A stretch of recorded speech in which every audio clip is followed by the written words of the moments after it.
Nagbabala si Israeli Foreign Minister Israel Katz ng all-out war sa Hezbollah noong Martes, June 18. Dahil umano ito sa paglala ng putukan sa timog ng Lebanon. Nagpunta si United States Envoy Amos Hochstein sa Lebanon para pahupain ang tensyon sa gitna ng posibleng pag-atake ng Hezbollah sa Haifa, ang pangatlo sa pinakamalaking syudad sa Israel. Patuloy ang pagpapalit putukan ng Israel at Hezbollah sa nakalipas na 8 buwan, kasabay nito ang gyera sa Gaza.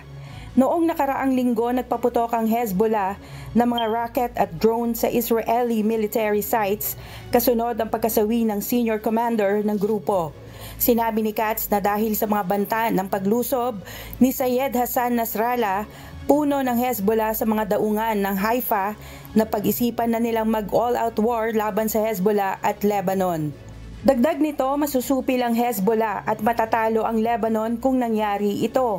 Sinabi rin ng militar ng Israel na aprobado na ang operational plans para sa opensiba sa Lebanon at handa na rin umano ang kanilang mga tropa. Sinabi naman ng Hezbollah na hindi sila titigil sa pag-atake hanggat walang tigil putukan sa Gaza. Patuloy ang pakikipag-usap ng Estados Unidos at France para matigil na ang putukan sa border ng Lebanon. Kath Carriedo, humahataw sa Balita Ngayon.